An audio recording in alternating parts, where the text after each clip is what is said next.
Terima kasih sudah kembali menghadiri undangan untuk briefing ya, media conference juga pada siang hari ini terkait dengan isu Tapera. Rekan-rekan ketahui bahwa sebelumnya ya penjelasan publik seperti ini begitu ya, kami terus melihat, terus mendengarkan penjelasan yang sejelas-jelasnya.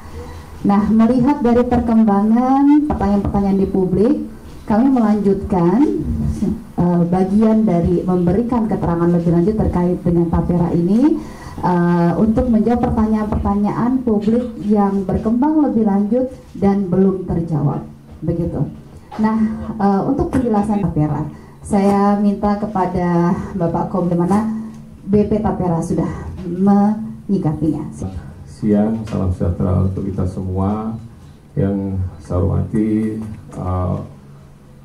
komite dari Kementerian Keuangan, ada Pak Dirjen Perbendaharaan, makasih Pak Astera Primanto dari Kementerian PUPR. Syukur kepada Allah SWT, Tuhan Yang Maha Kuasa, atas perkenannya kita di siang hari ini sekaligus merupakan kelanjutan dari konferensi pers bersama yang dilaksanakan di KSP di tanggal 4 Juni kemarin ya, dan sekaligus untuk merespon beberapa isu yang terus berkembang di masyarakat ya. Rekan-rekan semua, dapat kami sampaikan terlebih dahulu sebelum menjawab isu terkait dengan temuan BPK yang kemarin sebenarnya juga sudah kami sampaikan siaran persnya gitu ya, bahwa BP Tapera hingga saat ini hanya mengelola 2 sumber dana ya. Yang pertama dana APBN, alokasi APBN yang berbentuk fasilitas likuiditas pembiayaan perumahan atau FLPP, dan yang kedua adalah dana peserta Tapera untuk PNS ex Baper Tarum ya. Ya, jadi 2 sumber dana itu yang saat ini kami kelola dan menjadi tugas dari BP Tapera ya. Kemudian terkait dengan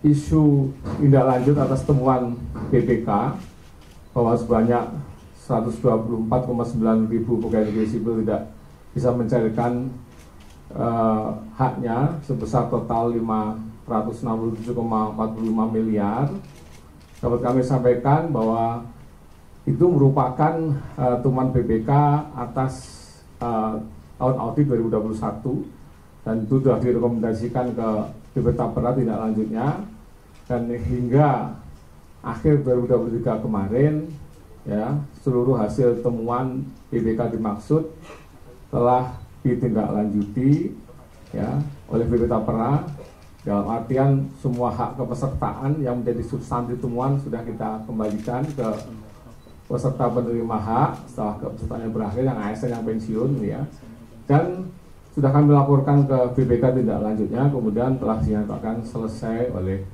BPK ya. Kemudian juga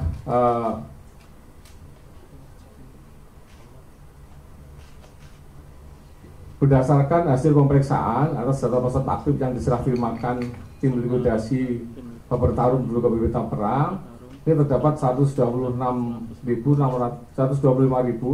orang yang sudah pensiun berdasarkan data BKN, namun belum menerima pengembalian, kan tadi gitu ya, substansi dari temuannya itu sudah tindak lanjuti, dan sesuai dengan Undang-Undang Nomor 4 2016 tentang Tapera, BP Tapera terus berkomitmen melakukan pengembalian tabungan perumahan rakyat ya, baik berupa pokok tabungan dan hasil pemukanya kepada peserta paling lama 3 bulan setelah berakhir masa kepesertaan.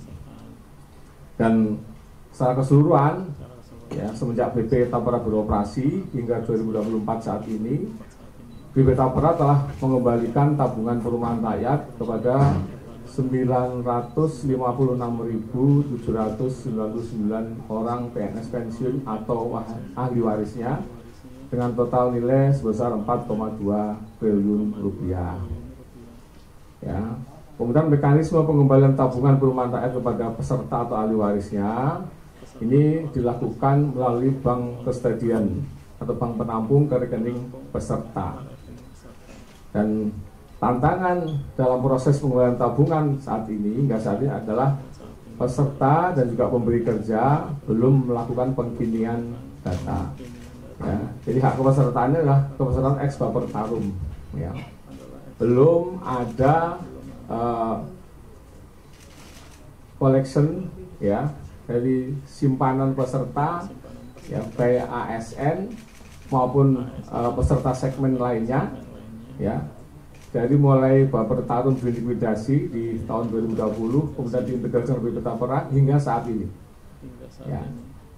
Dan BP Tapera juga belum ada rencana untuk perluasan segmen kepesertaan, ya, sebagaimana diatur di PP 25/2020, karena kami masih ditugaskan oleh komite untuk terus melakukan pembenahan tata kelola sebagai sui generis atau lembaga baru gitu ya.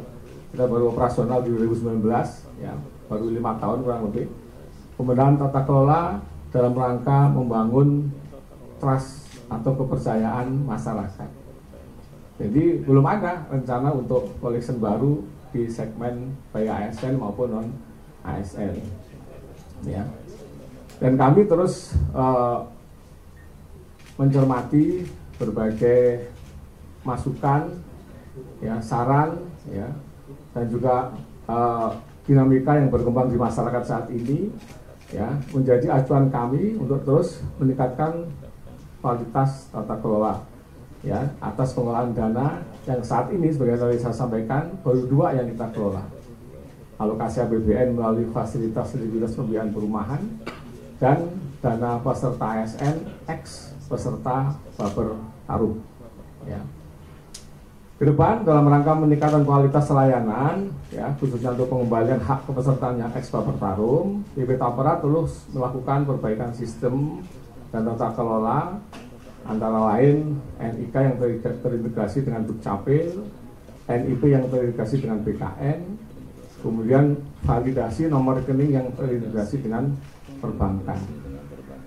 Dan kami juga terus berkolaborasi dengan sui generis yang lain, dengan PT Taspen, ya, kemudian juga dengan Pemda, ya, bahkan dengan PWRI untuk men-tracing peserta yang punah, kemudian ahli warisnya belum diketahui, gitu ya, ya, melalui berbagai kanal juga, ya, serta melakukan sosialisasi melalui berbagai kanal media sosial, kemudian juga mengedukasi dan mendorong pemberi kerja, ya, Pemda sebagai pemberi kerja, instansi kementerian lembaga sebagai pemberi kerja untuk melakukan pengkinian data, ya. Tujuannya apa? Dari melindungi hak peserta dan pengembalian hak peserta pada saat berakhir kepesertaan, ya. Kemudian mungkin itu dulu ya, Mbak Lulu ya. Nanti berikutnya silakan. Di sini yang menjadi narasumber dan menjelaskan tadi atau menambahkan apa yang disampaikan oleh Pak Heru, yaitu kondisi Tapera saat ini. Kita tahu yang namanya backlog perumahan, ya, itu setiap tahun terus bertambah, ya, dan untuk itu pemerintah menganggarkan, ya, melalui APBN, baik itu melalui DAK fisik, ya, yang langsung ke daerah, kemudian juga melalui PMN kepada PT SMF dan Perumnas, ya, yang jumlahnya SMF kalau nggak salah sekitar 8 triliun, Perumnas sekitar 1,25 mulai dari tahun 2020 sampai 2024, ya. Kemudian juga FLPP ini mulai tahun 2010 sampai 2024, ini jumlahnya sudah 105. Maksud daripada pemberian ini adalah atau dukungan anggaran ini adalah supaya backlog daripada perumahan ini bisa diselesaikan. Selama ini yang sudah selesai tadi sudah disampaikan oleh kepala atau komisioner BP Tapera, ada sekitar 1,7 juta ya. Dari tadi uang kita yang sekitar 105 ditambah 15-an ya, sekitar 120 itu udah jadinya sekitar 1,7 juta ya. Dan FLPP ini yang digunakan adalah returnnya ya, karena ini sifatnya adalah suatu dana yang semacam dana bergulir ya. Jadi ini diputar masuk lagi, diputar masuk lagi ya. Nah, dari sini kita bisa support setiap tahun ya, paling enggak di beberapa tahun ini itu sekitar 220.000 ya Pak Komisioner ya, sekitar 220.000. Nah, ini saat ini yang di-touch oleh teman-teman dari BP Tapera ini adalah yang masuk dalam golongan MBR ya, masyarakat berpenghasilan rendah, yaitu yang penghasilannya antara 3 juta sampai 8 juta. Nah, apalagi nih yang didapatkan oleh masyarakat. Jadi sebetulnya selain apa yang tadi saya sampaikan, masyarakat juga mendapatkan berbagai insentif ya yang dikeluarkan oleh pemerintah, yang tentunya ini bisa membuat sektor perumahan bisa lebih kuat lagi ya. Nah, ini insentif-insentif yang diberikan ya, baik dari segi pajak, kemudian juga ada bantuan biaya administrasi dan lain-lain ya, yang ini bisa membuat penyediaan rumah ini menjadi lebih kuat atau bisa menghasilkan lebih banyak. Kemudian hal lain ya, kalau kita lihat ini dari konstruksi BP Taperanya sendiri, karena ini merupakan pengejawantahan dari undang-undang dasar, kemudian ke undang-undang. Di undang-undang dasar kita wajib untuk memberikan perlindungan bagi masyarakat ya, karena ini adalah hak asasinya masyarakat. Kemudian diturunkan dalam undang-undang Tapera bahwa Tapera ini yang bergerak mengelola ya pendanaan untuk perumahan, dan kemudian diturunkan di aturan-aturan pelaksanaan. Ini dimaksudkan tadi untuk memberikan dukungan bagi masyarakat-masyarakat yang belum memiliki rumah. Nah, terus kalau pertanyaan selanjutnya adalah yang BP Tapera sekarang lakukan, apakah sudah menggunakan uang dari masyarakat? Ya, jawabannya uang dari masyarakat yang masuk dari penerimaan pajak. Ya, karena kan APBN kita ada sisi penerimaan, ada sisi pengeluaran ya. Pembayar pajak ini akan masuk ke sisi penerimaan, dan kemudian dari sinilah ada belanja dan pembiayaan yang salah satunya adalah FLPP. Jadi kalau ditanya yang dari masyarakat mana, nah ini yang belum dilakukan eksekusi karena memang ada 3 prerequisite condition yang tentunya ini harus dilakukan.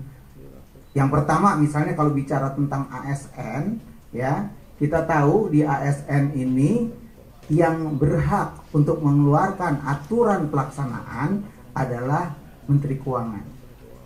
Ibu Menteri sampai saat ini belum mengeluarkan hal tersebut ya, karena kita tahu ini adalah lembaga pengelola dana, dan lembaga pengelola dana ini nggak bisa ujuk-ujuk langsung dia settle ya, memerlukan tahapan-tahapan yang tentunya ini juga selalu dimonitor ya. Ada OJK yang memonitor, kemudian kami dari segi kebijakan di Kementerian Keuangan ini juga melakukan monitoring. Jadi untuk kondisi saat ini ya, ini masih dalam kondisi-kondisi penyiapan. Jadi kita masih belum tahu nih ya kapan untuk yang ASN, karena kita masih melihat masih long way to go untuk bisa menerapkan itu. Kemudian juga kalau yang dari BP Tapera mungkin nanti bisa ditanyakan ya, dan yang lainnya juga nanti bisa di-raise isunya ya, karena jatah saya di sini yang Kementerian Keuangan. Kemudian juga ada hal yang mungkin juga perlu menjadi pengetahuan kita. Jadi yang namanya BP Tapera ini dari segi tata kelola ya, ini terus kita perbaiki. Ya, saat ini dengan manajemen yang baru ya, tentunya kita mengharapkan agar pengawasan dari OJK ini semakin kuat dan bisa dilakukan kepatuhan yang baik. Kemudian juga dari sisi pelaksanaan kebijakan ini juga kita pantau melalui komite yang sekretariatnya ada di tempatnya Pak Heri TZ. Kemudian juga mereka dilakukan audit baik oleh akuntan publik maupun oleh BPK. Makanya tadi ada temuan BPK yang tadi disampaikan oleh Pak Heru. Ya, jadi itu kurang lebih gambaran. Jadi singkatnya adalah pemerintah menyediakan anggaran yang tadi jumlahnya sekitar 105, kemudian ditambah yang dari Bapertarum itu ada sekitar 7. Sementara ini sampai dengan saat ini sudah bisa memfinance sekitar 1,7 juta. Nah, untuk yang lainnya yang belum dapat mekanismenya seperti apa. Nah, ini yang digunakan adalah mekanisme yang sekarang dikelola oleh BP Tapera. Mungkin nanti Pak Heri TZ bisa menjelaskan secara lebih detail. Mungkin itu sementara Bu Prita.